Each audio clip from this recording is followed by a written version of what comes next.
Hello, amazing people. Welcome to today's amazing conversation. We're going to be having an amazing conversation on infertility in marriage. What is responsible? So, if you're live with us, I want to encourage you to kindly hop in here.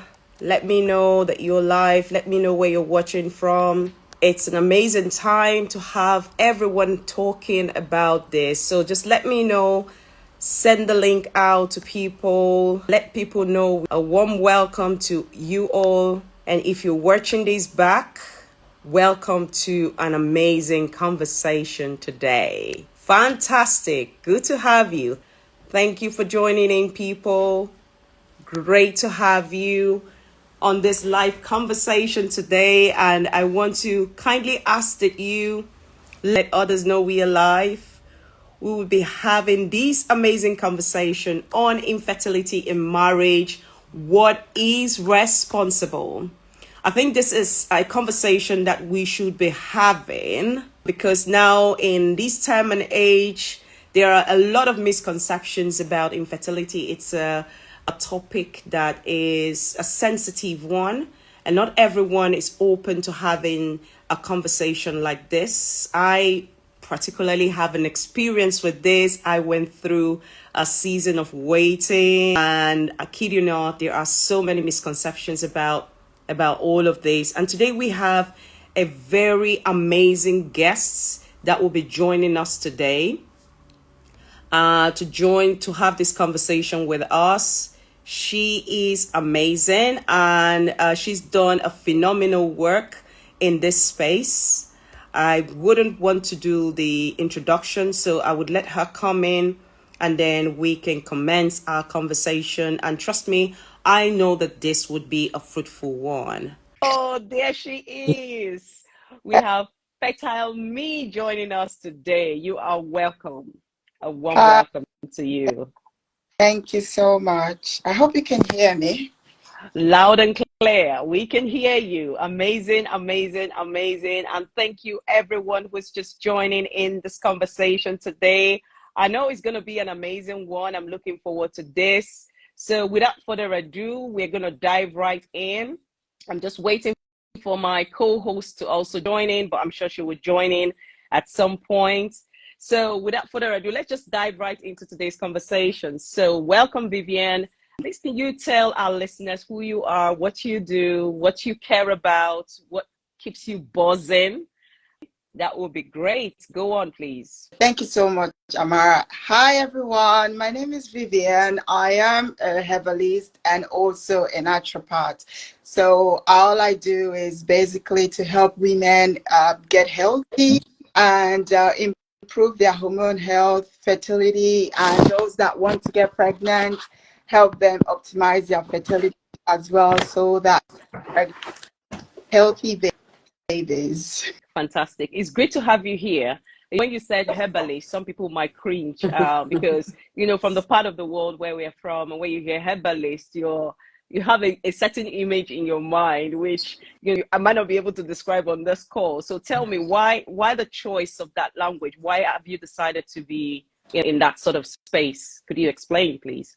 Yeah, so a herbalist basically just means somebody who is treating people, helping people get back into health in a natural way. So what we do is use natural herbs, right? So they grow in nature, and these are things that actually proposed by God. And even in the Bible, right from the time of the Bible, people used herbs, right? So I know where we come from in Nigeria. When you a lot of people freak out, they say, "Oh, you're a herbalist, so that means you're somebody who does you and all those sort of things." No, but what happens is I know some people take it to a different level, but it's all about using natural herbs to actually help people get back into a place of good health and vitality. And also, these herbs are great because they don't give any side effects. They grow in nature, so they're very good and they work very well with our bodies. So I think you asked again, why did I go into that? Yes, please. Yeah, so it was really because first of all was to help myself, because in life we get to a stage in life where we have health challenges and things like that. That in my case, stage where the GPs, they couldn't really help me that much. So I found a better way to actually then start studying. I started studying, and it was so good that when I started doing my biomedicine, my biomedical sciences, where we're doing anatomy and physiology. So as a student, you could actually go into either the nutrition clinic, the herbal clinic, or the homeopathy clinic. So I was like, I've never actually really tried herbs like that to really help to see if it can help me get to a state of health. So I just booked myself into this clinic, and then they made this concussion of herbs, right? Something I've never actually taken before. Initially, my thought was to go and do nutrition, right? So I started taking these herbs. First month, I started feeling different. My symptoms were actually better. I was feeling lots of energy, my digestive system, everything. My cycle as a woman actually became regular. This was something that never happened with taking complementary medicine and things like that. So it was a total transformation for me. And actually, that's what now made me change my mind. So I said, you know what?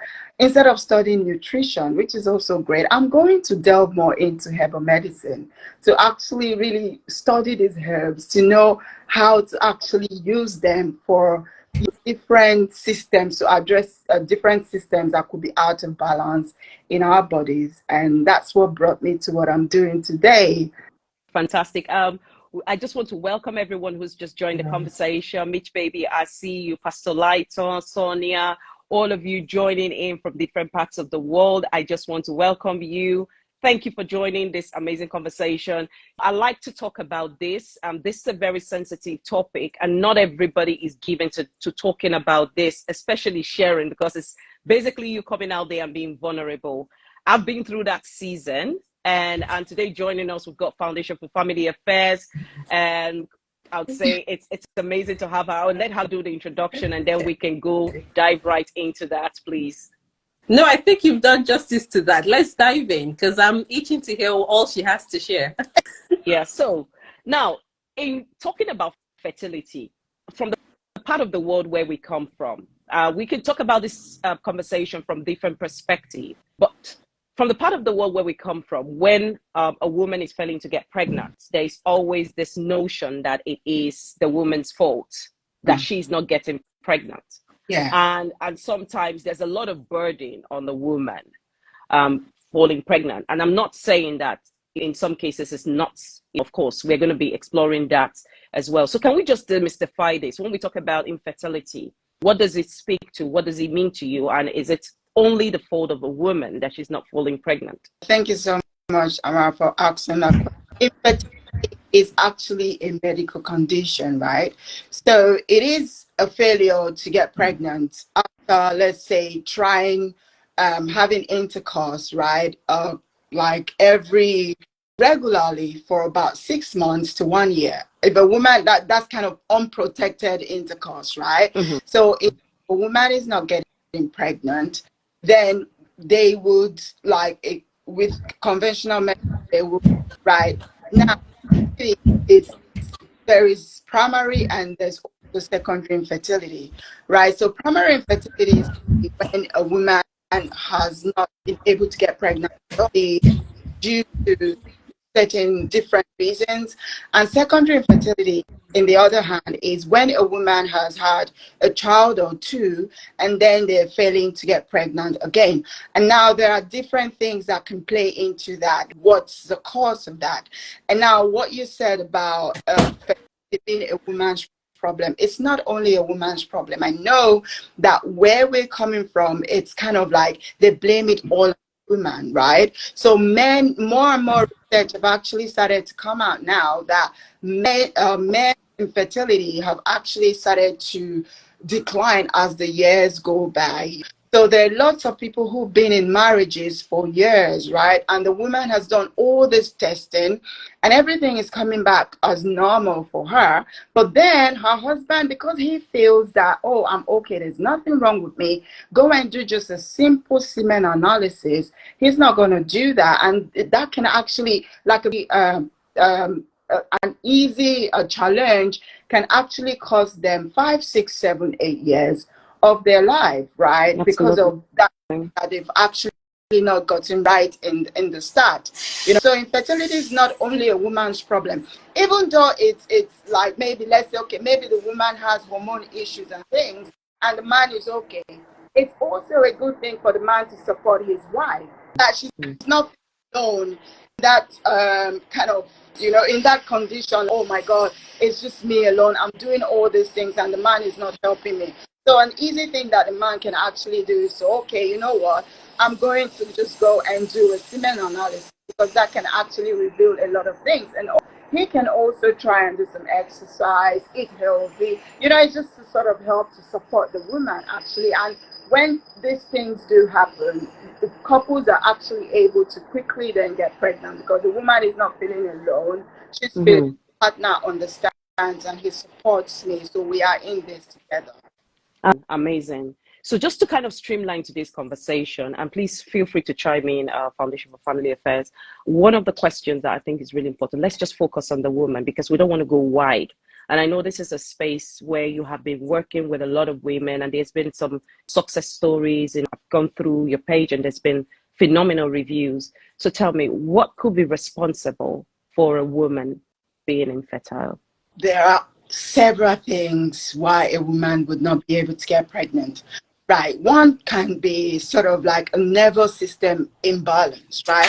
Because sort of nowadays, women have started to work, live very busy lives. We're kind of multitasking, doing all sort of things, right? So the nervous system can get into that place. Now, when I say the nervous system, it the sympathetic nervous system. This is a system that's actually responsible for the fight or flight, right? That's a system that tells the body that something is happening. I have to run for my dear life, right? So in a place of stress, this system is kind of highly activated.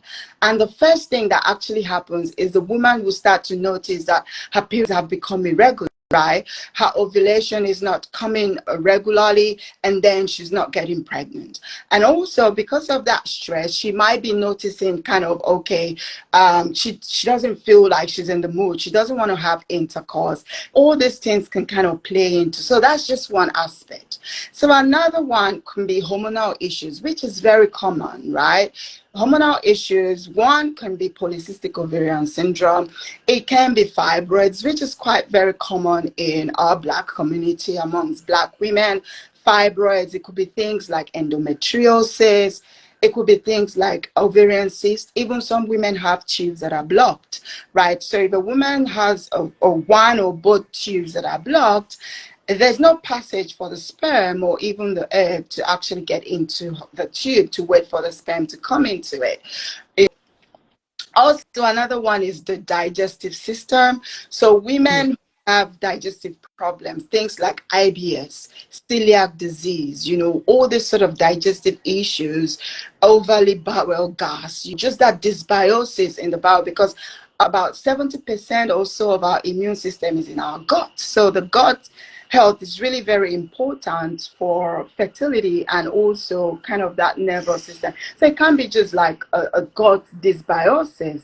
And it can also be like things like immune system issues, like an overactive immune system. This will call it an autoimmune disease. So women who have lupus, rheumatoid arthritis, thyroid problems, autoimmune thyroid disease, which is called Hashimoto's. So they're different things. And also sometimes they say it's unexplained, right? I don't really believe that there's anything such as an unexplained infertility, right?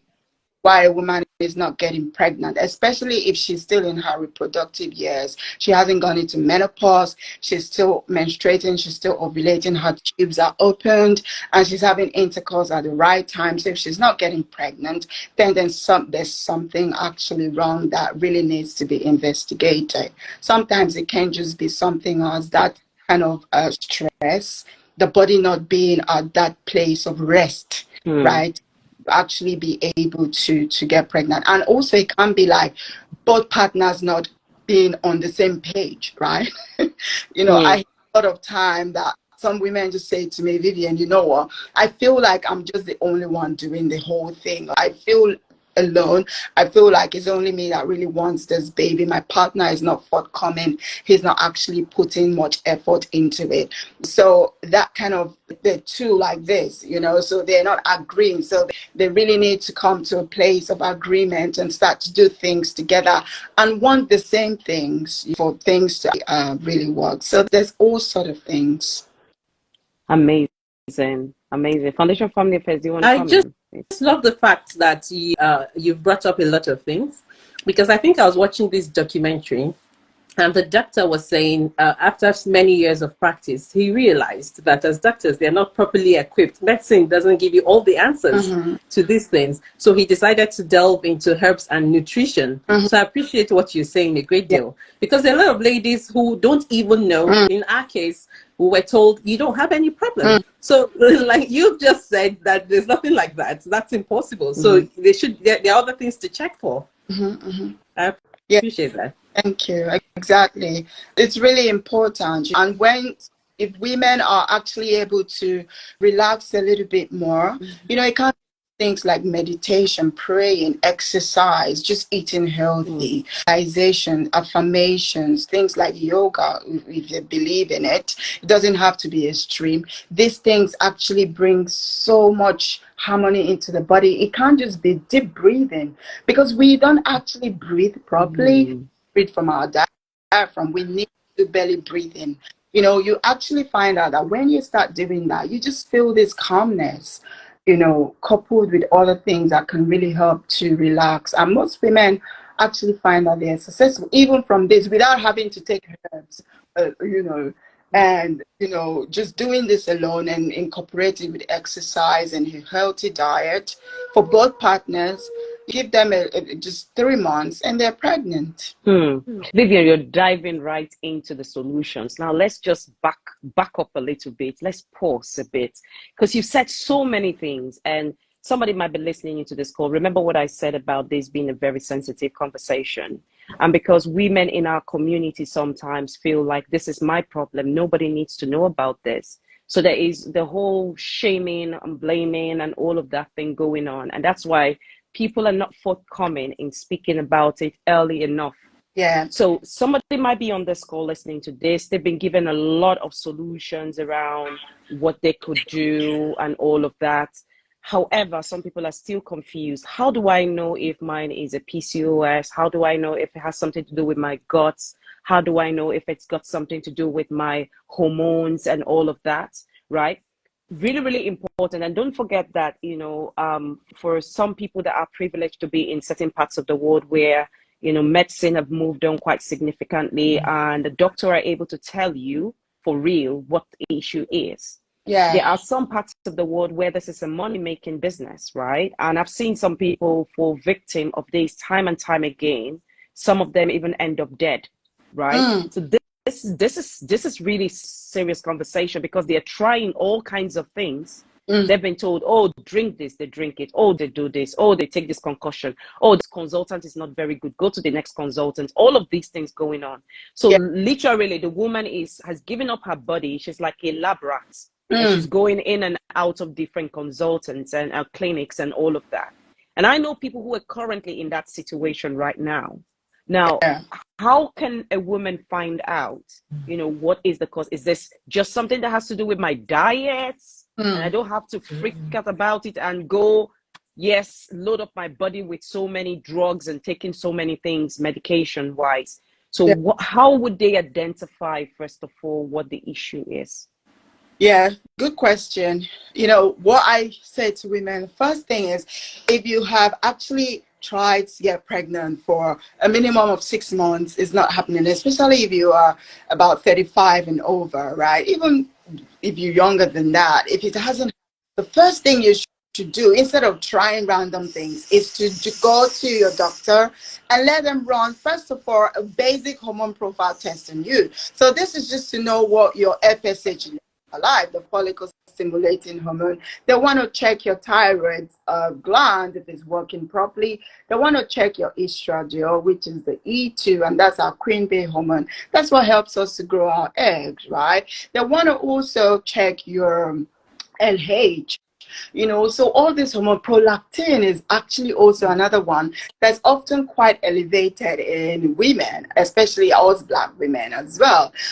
So just that basic hormone profile test can actually reveal a lot that is going on with your hormones, because some women may be even early 30s, and they're actually losing a lot of eggs already, so their ovarian reserve is low. And if you have a low ovarian reserve, there's a little chance, there's a chance that it will take you a little bit longer to get pregnant if you don't actually then optimize your health and to sort of help to improve the quality of what you actually have left. So just doing that basic test is great, and also a scan, right? Because they want to see what's going on in your ovaries.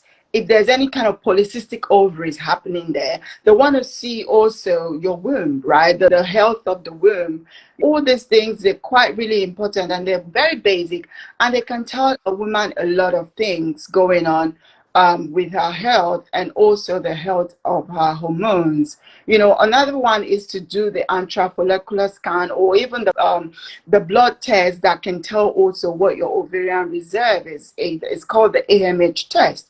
Because if you don't have all these things in hand and you're just shooting blindly, you're just trying all sort of random things. You don't actually know. You go on social media, there's quite a lot of information. YouTube, there's quite a lot of information, and you're just taking all these things. You don't even know what's wrong with you, right? Another thing is also, while you're doing that, get your partner to get his sperm tested, right? Because I've had women who waited for 7 years, 10 years, and at the 10th year, they then realize that the man has something called maybe they have varicocele, or they have something to do, maybe they're not making sperm even, all sorts of different things, and they've been waiting all this long. So just doing that thing in the initial stage can actually tell you a lot of things about your health and what you need to actually start to address, really. Wow, amazing. And I just want to welcome every single person who is on this call. Thank you so much for joining in. And please, if you can put your questions on the chat, I'm more than happy to get that out to our amazing guest today. I would also want you to share your views in terms of the conversation as well. So we've got a question here from one of our amazing person on the audience, Mitch Baby. She said, I've heard that some who actually ovulate during their cycle, they ovulate during their cycle, and because they have no idea, they miss their window of opportunity. And her question is this a fact or a myth?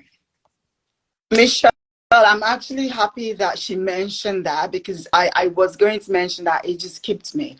That's actually really important, because it's good for a woman to know when she ovulates in her cycle, because that's a very important event in the cycle. That's when your body releases that egg that the sperm would then meet for it to fertilize. So if you don't know when that is happening in your cycle, you might just miss it, right? So you're having intercourse at the wrong time, right? So it's really important to know that. Sometimes people will track, but if you're in tune with your body, the body gives signs. The body has, as a woman, you have signs. You just feel different around that time, and it's normal to feel that way, and you just take advantage of it. So it's really important. So it's not a myth, it's a fact, right? So it's really important for a woman to know when she ovulates. And this can also be the reason why some people are not getting pregnant, because they think they are not ovulating, but they are, right? They're not tracking, or they're not actually in tune with their body, so they are missing the opportunity.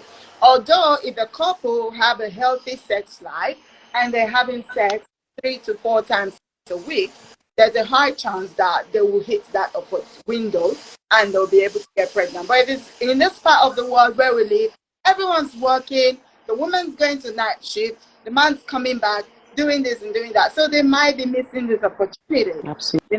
So it's good to actually know. So it's a good question. Can I ask something I just read into her question. Correct me if I'm wrong, Michelle, but I think she's also asking, is it possible to ovulate during your period? Is that possible? Oh, no, it's not. No, it's you cannot ovulate when you're having a period. So you ovulate before your period happens. Fantastic. Thank you. Thank you. And I've got some comments on the chat I would love to read. I think Dr. Victor said some communities stigmatize women rather than support them. Absolutely correct. Okay, I think Franklin Echema was trying to reiterate what we're saying about taking this and taking that. And you've got someone raving on the chat about your guidance. You say, "Hi, I'm pregnant because of your guidance." That is amazing. She's a PCOD patient. I Amazing. get that all the Amazing. time. So do you amazing. Do you want to tell our audience what a PCOD is? Because some people might actually be going through that without realizing. So PCOD can also is polycystic ovarian syndrome. So some people call it polycystic ovarian disease. Right. So it is a syndrome. I don't like to call it a disease. So yeah. So PCOS or PCOD, that's just basically polycystic ovarian syndrome. So if someone has got that, she talked about her getting pregnant naturally. So what would you recommend? How do people with a PCOD, what do they need to do naturally? Because her PCOS, intervention is natural, yeah, isn't it? yes. So thank you. PCOS is a complex condition because it's a hormonal imbalance condition whereby women who have this condition, I happen to have that condition.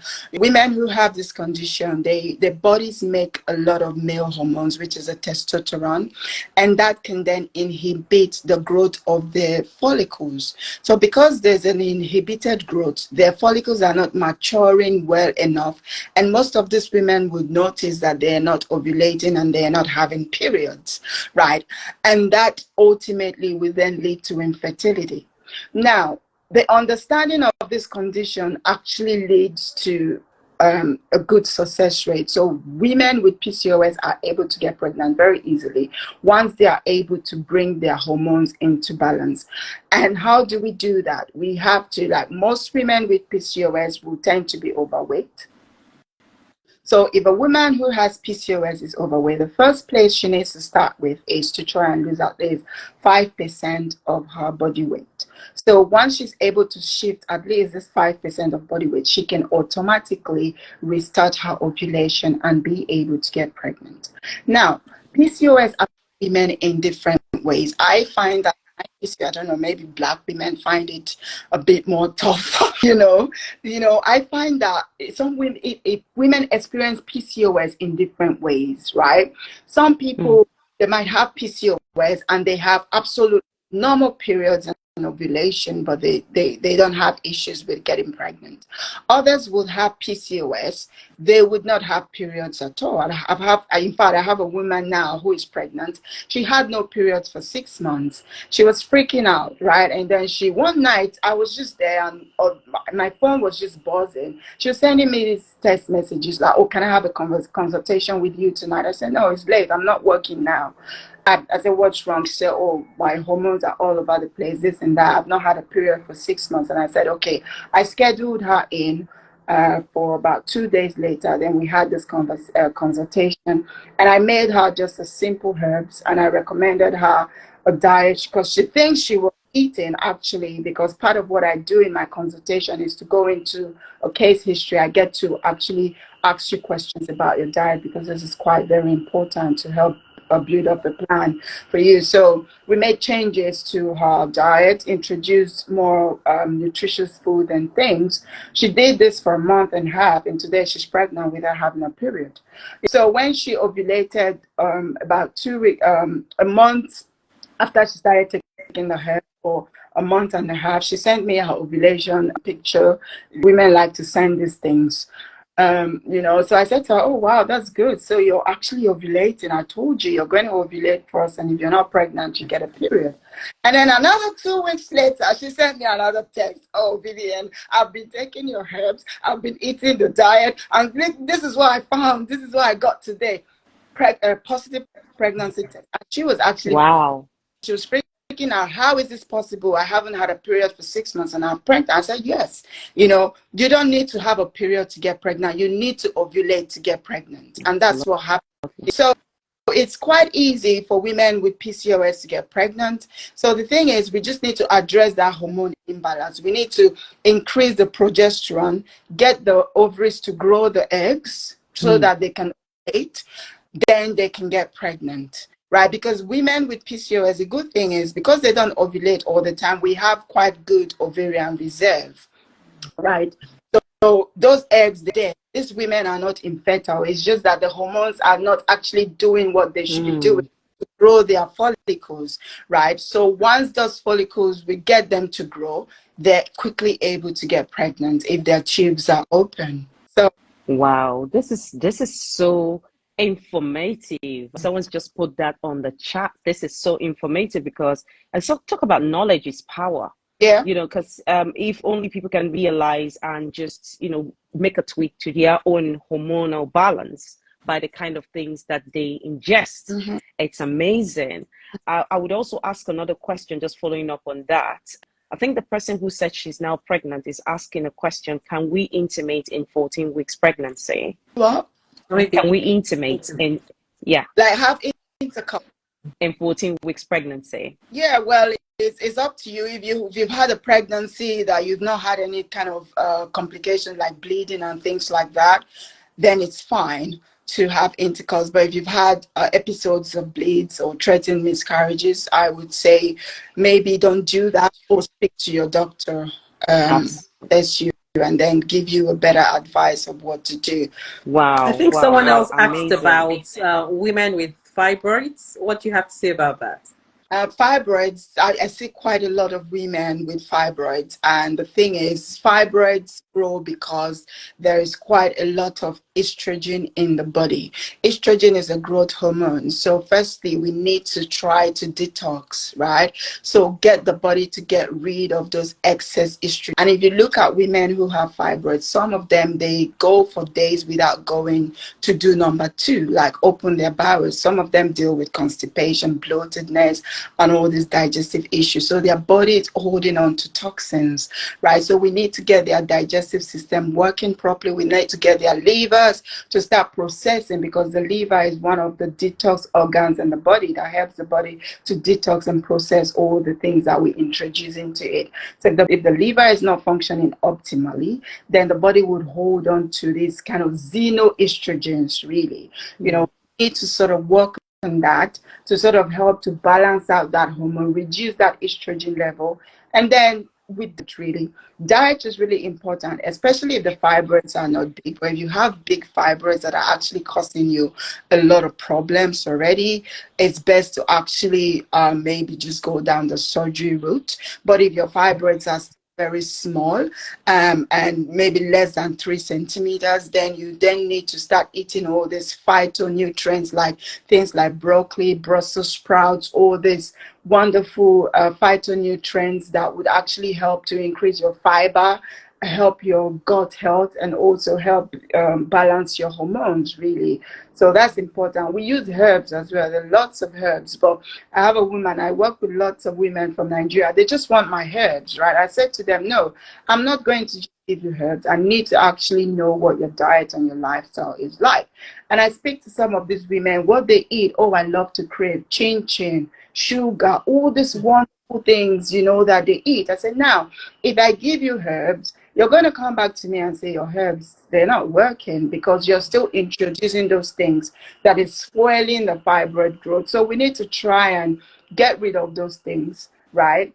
Then we can introduce the herbs and other things, then you will get better results that way. So there's quite a lot of things as well. And the thing that women need to understand is that fibroids do back, even though you go for surgery and you still go back to your normal lifestyle and things, the fibroids will still grow back. So if you've had surgery and you want to keep them from growing back, you need to just change your lifestyle. You need to change your diet. You need to start taking herbs, and also making sure that you're exercising and just doing these things that would actually really help your body to continue to balance those hormones out, really. Wow, amazing. I think there's a comment on the chat saying, I carried both of my kids with fibroids. It did not grow until years after baby number 2. Doctor says it's not growing, leave it alone. Yes. My Yes. eldest, she has fibroids as well. She's had all her 4 children. It doesn't worry her. So I think it affects women differently, really. And I think also the lifestyle also kind of exacerbate it. Even stress. With some women who have fibroids, they live very also kind of stressful lives. They don't sleep very well at night, and you know that sleep also helps to reset the nervous system and things, helps the body to relax and then balance out the hormones. You speak to women I've spoken to women who go to bed and they sleep 5 hours only, and I ask them, why are you sleeping 5 hours? They say, oh, I'm on social media. You're consuming content into your sleep, and you're dealing with all these hormonal problems. So it's also kind of optimizing sleep. That's great therapy also for with hormone balance. But if fibroids are not worrying you, they're not causing you any heavy bleeding or anything, they're not impacting on your fertility, then it's great. And also it depends on the position of the fibroid or they have different positioning of them, really. So wow. Amazing. Chidi, do you want to comment? Yeah, I wanted to ask, do you think contraceptives affect infertility at all? Do they contribute? it depends. I'll tell you, some women take contraceptive for years, and then they come up with it and they get pregnant immediately. And others will use contraceptive for just 2 years or 3 years, and then they're struggling to get pregnant, right? So what I say, I do not advise women to take contraceptive pills at all. So it's best to stay off it because you don't know how your body is going to respond to it. If women are worried about getting pregnant, it's just all about mastering your cycle. There's this thing called fertility awareness method that if a woman is disciplined and she has a regular cycle, she'll be able to know exactly when she's ovulating, that week that she's fertile, and stay away from intercourse. And then she won't get pregnant. But again, the way the body functions is that week that you really feel like it. So that's another thing to sort of throw in there. Someone did ask, can we tidy in pregnancy? I did it till baby come. This is a cheeky one. Can we tidy in pregnancy? More like, can they get sexually intimate? In pregnancy. Yeah, like I said before, it really depends on your pregnancy. Some people have sex all through their pregnancies and they're fine. They even have sex one day before they give birth. And I think the wife of that individual, and he knows himself, is saying, you see, I need my sleep, Franklin. So it's different. So you know your body. Yeah. Absolutely. I'm not going to say. Now, yes, go on, please. Go on. You were saying something earlier. I'm just saying, tell women not to have sex when they're pregnant. But the only time I would say don't have is if you have a history of miscarriages. It's best to just stay away from it. And your doctor might also confirm this for you. Yeah. So true. Now, you talked about the intervention that you have shared with other people. I would touch on Dr. Maybe Chidi will bring in Dr. Victor's question later. What if some people have been on this journey? There are instances where some people don't even fall pregnant after they have been very dedicated to taking the herbs and looking after themselves and doing everything they're supposed to do, being disciplined. What would you say to someone listening right now? Yeah, the good news is there's all sorts of different parts to parenthood.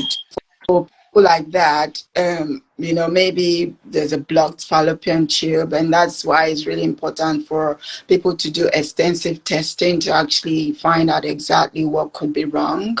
And because a lot of times, though, some of the basic testing would not actually reveal a lot, but there are other testing that you can do with someone like me. I do testing as well. I meant to do sort of gut health testing, immune health, and all this sort of vagina, cervical mucus also. Sometimes it might be hostile to the sperm. So all the sort of things also can play a role. So, but there's also sort of IVF, right? So there's IVF there. It's helped lots of people get pregnant even when they thought it couldn't happen and they've tried everything, even though the success rate of that is really slim as well. So it's kind of also, it works very well with all this lifestyle change, diet and things. So yeah. Please tell us about this gut testing. I'm really interested. So there's comprehensive testing that is done. You don't get this with your GP. It's kind of a private test that you do and sent to labs here in the UK where they would test for some kind of bacteria in your gut. So we want to see most of the good bacteria in the gut. Sometimes when there's dysbiosis, you get most of the bad bacteria more than the good ones in the gut. And that's why also sometimes it's good for people to take probiotics, because if a woman has taken a lot of antibiotics in her life, and you know that antibiotics in this part of the world, it's kind of any little thing you go to the doctor, even from little babies. I have a friend and she tells every time her little one is sick, go to the GP, antibiotics. They just keep pumping these antibiotics on these children. What it does, it kind of disrupts their gut microbiome. The antibiotics kill the good bacteria and the bad bacteria at the same time. So now they're left with most of the bad ones that are actually causing them problems. So it's kind of helping to also check which of those ones that are out of balance.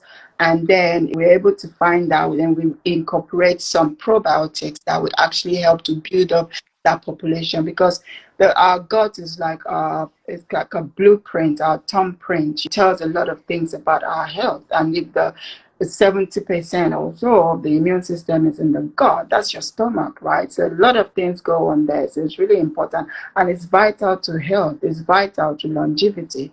Anyone who wants to live long and be healthy and fit would need to actually make sure that their gut is functioning optimally.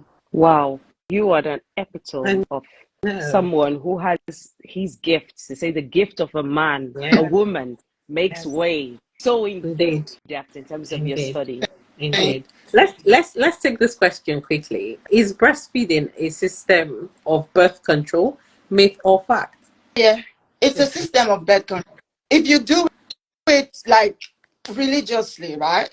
Because when you're breastfeeding, the hormone prolactin is elevated. And when the hormone prolactin is elevated, women who are like strictly breastfeeding, they will not ovulate while they are breastfeeding. So it can be a form of birth control for some people, but some women have actually found that they're pregnant while breastfeeding. So it still all goes down to how the body works in individuals. And some of these women, maybe, I don't know, I can't say for a fact, maybe they're not doing it 100% and then it then happens, really, I don't know. But normally, from the science or the biology, if a woman is breastfeeding and producing milk, she's not supposed to be ovulating and she can't get pregnant, really. Fantastic. Fantastic. Thank you so much for that. Now, considering the fact that a lot of people are going there, a lot of women are, saddled with this. It's a journey sometimes, and sometimes these things take time. How do you think men can support? I hope some men are able to join and also add voice to this. What do you think the men in their lives can do to support them if they've identified that the challenge with infertility is coming from a woman? What do you think can be done to support her on that journey? First of all, never blame your wife. Never call your wife barren. Never call her names that she's not able to give you children, this and that. Support her, love her, right? And try to build up that understanding, that nurturing. Just try to, maybe sometimes with infertility, there will be a time when the woman is just so down. She doesn't want to do anything. She doesn't want to talk to anybody. Understanding her at that time is really important, and just be there for her. Talk to her. Let her know that you're there for her. You understand what both of you are actually going through. So don't make it look as if it's all her problem. There's nothing wrong with you. Go and sort yourself out and things like that. It's supporting there for her, and both of you being able to fight together and get to that place of success and loving her as well, you know. I think that's important. That's a way to support. And also just okay, if they say doctor says you need to take a supplement, even though you've done the sperm test, and this is another thing, you've done the sperm test, everything is coming back, oh, my sperm count is normal. Sperm can change, right? You might have a sperm today that is great, and 2 months down the line or 3 months down the line, something's happened. So just take a supplement. Just to that would really help your wife know that you are actually understanding and you're there with her and things like that. You know, if she cooks, if she says, "Oh, we did this today," get a meal, eat it. You know, don't say no. I'm not going to do this with you. It's a problem. Deal with it. Eat this too. I'm not going to eat. You know, all those sort of things. Really. That's how I think men can actually really support their wives. And also, if your wife, you pray together, you exercise, go to gym together and just do the things. If you have the time together, it would just help that woman really feel relaxed and don't think that she's carrying all the burden alone. Well, amazing. We've got a man here, so maybe he can tell us how he can support women, please. Hello, everyone. I think from I've been enjoying the conversation. Thank you very much for all that you've been saying. I think it's very deep and informative. From a personal experience, I would say that one of the things the men need to do is to understand their wives, understand her cycle, get involved in the knowledge. Don't think it's a woman's problem. You need to know what's happening in her body. From my standpoint, I would say that when my wife and I were going through that experience, in fact, I was the one telling her, you know, we're supposed to do this time and that time, because I was involved in reading her cycle to know when the ovulation period is. You know, Franklin said something about shooting blindly, because you need to know, as a seed sower, you need to know when is the right season for planting the crop. Otherwise, you will shoot blindly and you blame the soil for not producing the plants, whereas you're not shooting well. And as a man, you should also understand your body and take responsibility for producing the right seed. It is one thing, you know, most times in from our cultural standpoint, we think is a woman's problem. It's actually more of a man's problem, because you're the one that is supposed to sow the seed. So two things there. If you're not sowing rightly, the seed is not going to germinate. If you don't have a healthy seed to plant, then it's not going to work. So what do you do to have the best seed to plant? Exercise, eat healthy. As a woman is taking care of herself, I was listening to all the things you are saying women should take and all of those. The man needs to take the same. Because if you're not fit, the problem may be you and you're blaming the woman. So I would say to anyone maybe who will listen to this, a man like me, take responsibility. Be the first to go and test, do the test, examine yourself and know where is the problem coming from. If you've done everything, both you and your wife, and it's not happening, be at peace with yourself. It is not the reason you guys came together.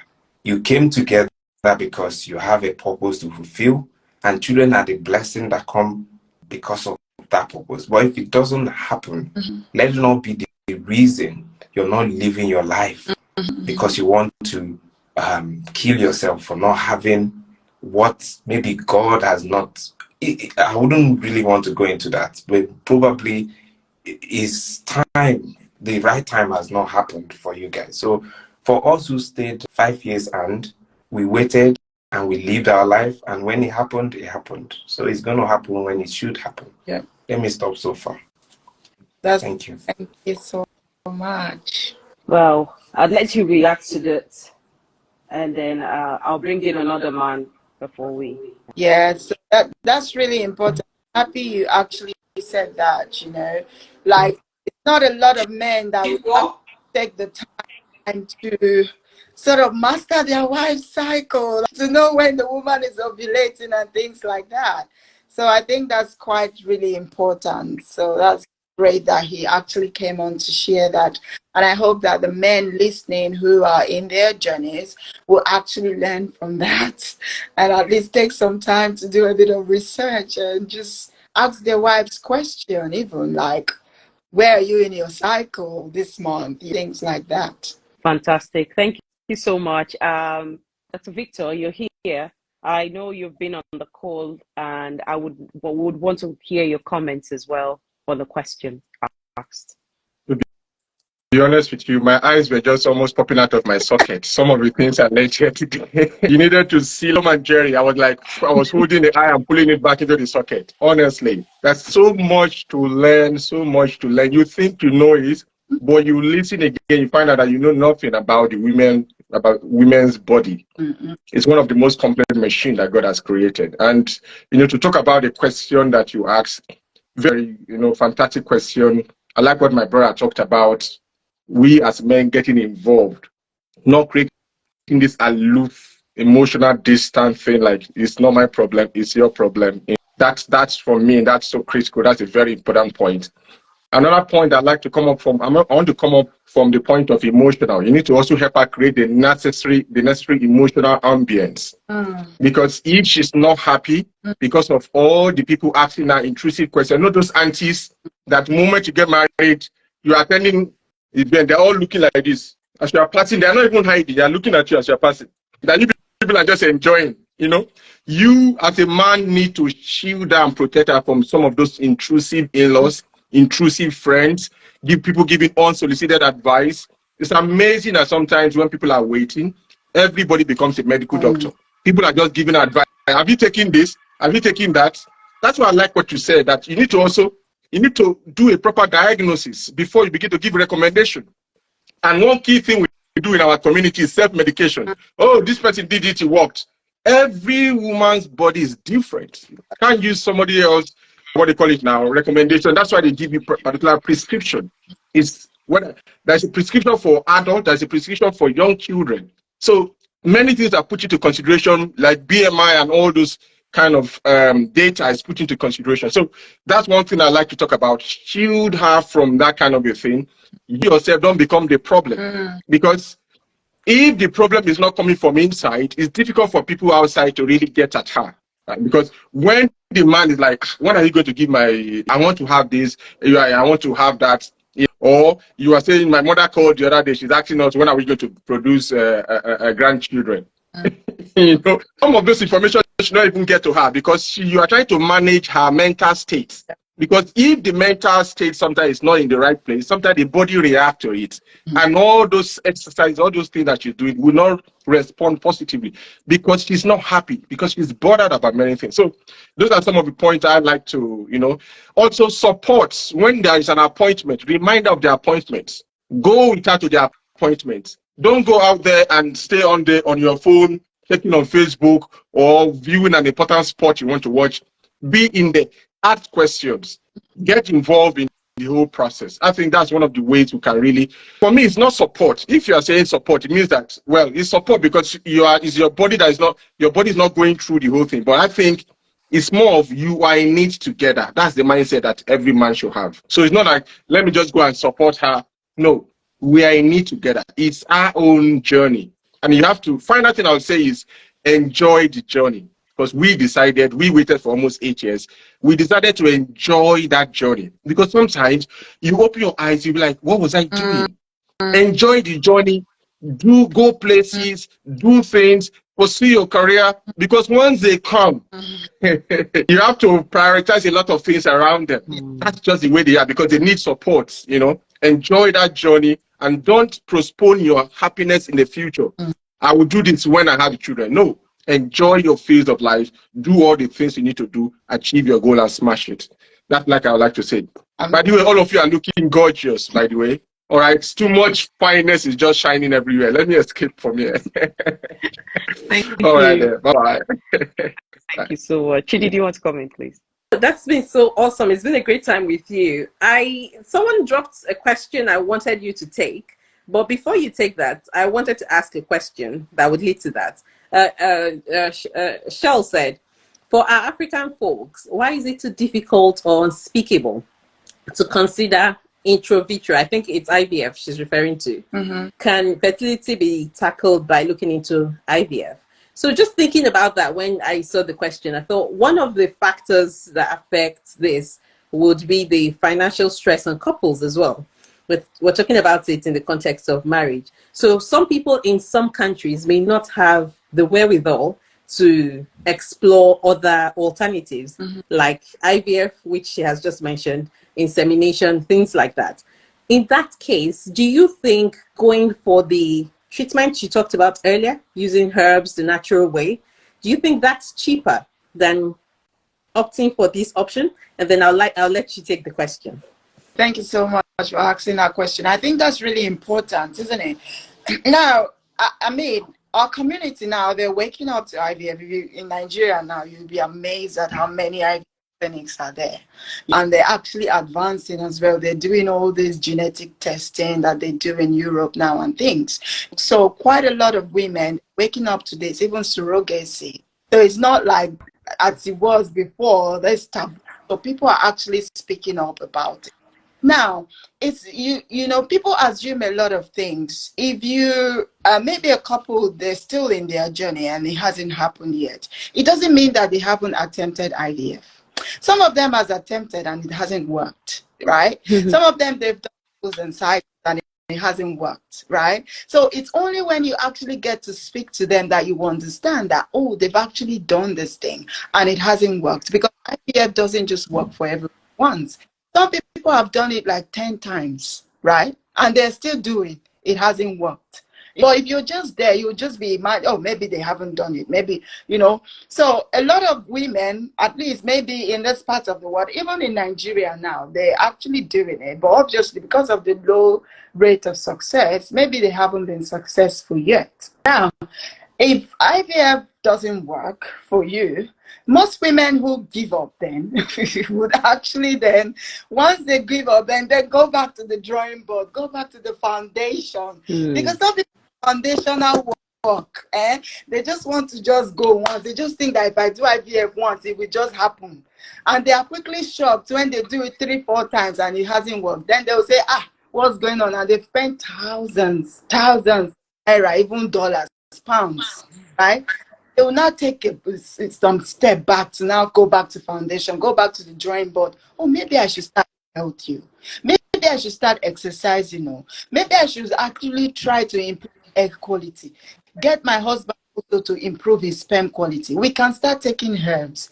And they start doing this, do some acupuncture, all these things. They do this for 3 months, and all of a sudden, after 5 years of doing IVF, 3 months into this, they are pregnant. So yes, what I always say to people, don't just dive right into IVF first. Give natural chance, because if everything is still okay with you, you can try to optimize and have intercourse, target it. Don't just do it, like make it targeted, because it gets to a point you now have to re-strategize and become more strategic, isn't it? So try doing that. Give yourself a minimum of 3-6 months if you still have time to do that, and see if it works for you. Then if it doesn't work, even before IVF, there's things like women who have polycystic ovarian syndrome, hormonal or even unexplained, they can use Clomid, or even but now I don't advise women to just go using Clomid, because a lot of women have actually abused Clomid, especially in the parts of the world where they can just go and buy it from the pharmacy like that. They've abused it a lot. And one of the consequences of side effects of abusing Clomid is it thins out the uterine lining, right? There are lots of different things that you can get as a consequence of misusing Clomid. So it's best not to misuse it. You must use it under the guidance of a medical professional, so that they can, maybe first 2 cycles, they can monitor it, scan you, and know how your body is responding to it. Because if your body is not responding to it, there's no need of you overdosing yourself on Clomid and giving yourself much problems, Yeah. Things like as well, which is a calmer and milder form as well, which even works better than Clomid, and it doesn't give all those sort of side effects that Clomid gives, right? It's all a good one to really help help women to sort of try to grow their follicles and then hopefully ovulate. And if there's time intercourse, they can get pregnant. If that doesn't work, then they can try low tech like IUI, where they would then maybe use the clomid or the letrozole or even gonadotropins to sort of stimulate their ovaries. And when it gets to the time that the egg is ripe enough, they will take it out, fertilize it outside with the sperm, and then inject it back into her this thing just to go and no, they don't take the egg. That's IVF. What am I talking about? So they just take the man will produce the sperm and then they will insert it into her this thing. It will find its way to the egg. So that's the IUI. So if they do like that, maybe 3 cycles, most women will have success. Then if it doesn't work, then before they go into IVF, because IVF is more evasive, isn't it? Yeah. We bombard you with all these things. Like it overwhelms the body, honestly. It's a lot. It is really, it's That's a really, lot. It's a lot. I know someone who had a failed IVF, and the post IVF effect on her body. In yeah. fact, she almost died from the post effect of the IVF because she was rushed into a clinic. She had swollen lips, swollen legs, swollen everywhere. It was really, really bad. Probably. Yeah, yeah, it was really bad. And I know someone who actually died Really? from from the aftermath of, it's this whole, your body's overloaded, you take on all of these things. Of course, some of these examples I'm talking about is not in this part of the world that they're developing countries, and maybe it speaks to the desperation from the women and the fact that even the people in their community, there's a message that Michelle put earlier around family members that act like kids can be fetched from the farm just like that. So there's a whole lot of pressure on women, and they subject their bodies. You talked about clomid. I once had a serious side effect from it. And the fact that I totally agree with you that so many people abuse this. And there's a whole lot to unpack as it has to do with this. And even when people go through that process of IVF and finally have a baby, some people treat it as it's an IVF, as if it's the baby is not a real baby. Someone has gone through that process and has gotten a baby out of IVF, and people do not even want to talk. Some people are so ashamed because of the stigma around the fact that I fell pregnant from IVF, and they don't want to talk about it because they feel, oh, it's not real pregnancy. I don't get it. So it's all of this to unpack, but I want to say, I don't know if you want to react to what I've just said before we sort of start pulling this to a close. Yeah, I think people should speak up more, because the more we speak out in my community, I work with a lot of people, even fertility coaches and organizations in Nigeria where they do a lot of lives. It's kind of speaking up about it. It's not a taboo. Imagine that kind of mentality, that kind of mindset. IVF is not, if you happen to have a successful IVF cycle and have a child from it, that's a miracle, right? Yeah. That's a miracle in itself, right? So there's nothing to be ashamed of. That's a child, right? Whether it happens naturally or like the way they do it, it's a child at the end of the day, and the child is normal, right? And also, from what you said to do with that swollen everywhere with those women, I'm not sure, actually. Maybe they had ovarian hyperstimulation, and it's kind of also speaking it out about this. When women go to these clinics, they have to actually do thorough research before they actually put themselves in the hands of some of these doctors. Don't just go to a place that somebody just, go there, and you just go there. No, you have to actually do a proper research. Make sure that you trust them. They have a track record before you actually go to them, because now it's amazing the amount of fertility clinics in Nigeria. You'll be shocked. It's the money making business now. It's A lot of people are cashing out. Yep. millions and millions, like, for this treatment. It's ridiculous, right? It's crazy. That's all. So thank you so much for sharing all of this, Vivian. Please, guys, I want to encourage you to follow Vivian. She's an amazing person. She's not just a herbalist, but someone who's actually studied it. So she knows what she's talking about. And there's quite a lot of testimonials. She is called Fertile Me on Instagram, and she's got a website. and then lots of things that she offers. Vivian, I just feel the lead in to really bring two women your way who really, really need some sort of intervention, just to sort of, whatever it is they come talk to you about. And we are willing to sort of pay for that consultation and possibly the herbs that they might be given, and hopefully that would be it. So we just want to do that. So please, if you're listening to this now or you're watching this back and you feel that you fall in that category, please reach out to us, and we'll put her details on there. If you want to reach out to her directly, it's still fine. Just let her know that you listened to this conversation, and that and then she would reach back to us, and then we can talk about it later on. But Vivian, we just want to say thank you so much. I will put all your details because time will fail us to talk about everything that you do. So I'll put your details, and then people will signpost them to you.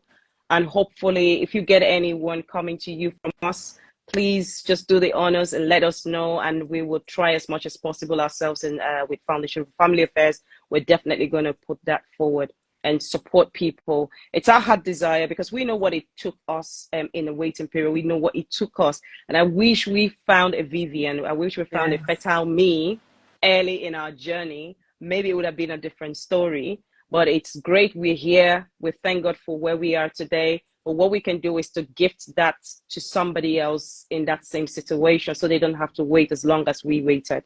So thank you so much. I don't know if you have any final words for our audience, but I just want to say thank you, everyone. I can see Franklin, I can see Mitch Baby, I can see every single person. I can see my baby on there as well. I can see people, I can see AGK, Mark Bishop. I see you, and I see quite a lot of your followers as well. Petal Me, they're all here. Thank you all for joining in. So I'll let you give us a few words, final words, and then Foundation for Family Affairs can also give us a final word, and then we wrap up. Wow, it's been amazing. I'm super grateful for this conversation. Amara, you wouldn't understand. And Chidi as well, thank you to you. It's been an honor. I think actually shared a lot already. All I just want to say to you is that I'm grateful, and I hope that we can continue to have these conversations. We can continue to raise awareness, because there's a lot of work to actually do, especially in our community, to really educate and enlighten a lot of people as well, because knowledge is power. Yeah. So thank you so much, and thank you to everyone who joined and stayed up till this time. You all rock. You are all amazing, and may God bless you all. Thank you. And I think just to encourage anyone who is listening, because sometimes as you go through the process, different people go through it differently. Some might be guilt-tripped. You might be there feeling like, oh, it's so sad that I am unable. There are women who feel like, oh, I'm unable to give my husband this desire he's always wanted. Some go through self-pity where they feel like, I would like to have it, but I can't. If you're in that state, it's just a message of hope for you today. It will happen. Just stay encouraged. Hold on to your faith in God, trust God, and He will come through for you. By all means, please contact Fetal Me, because a lot of the things she has shared today are very practical. And just to tie up two things I picked when you were speaking, when you started, you were saying, you talked about the fact that sometimes some women don't feel like having sex. And the truth is that when you're going through a journey like this, sex could feel like a chore, where you just feel like, oh, it's just focused on wanting to try for a baby. We will encourage you today to explore other sexual connections. It is difficult. It will be difficult, especially when that's all you're consumed about.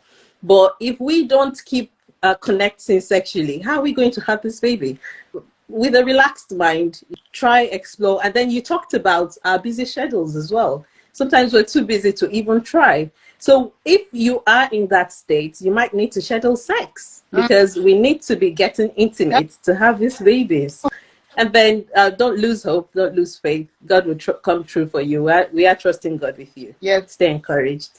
That's right. That's just amazing. Actually wrapped it all up, right? So don't lose hope. There is hope for everyone.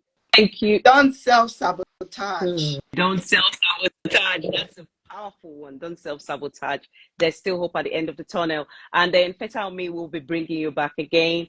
Thank you so much. There's a cheeky comment there. So sit in the morning and in the evening. Definitely just keep it going. Thank you so much for joining. And to all the people who will be watching this back, just leave us your comments as well. It's been an amazing session, and I personally learned a lot from it. We will definitely bring you back. Have an amazing evening. Goodbye.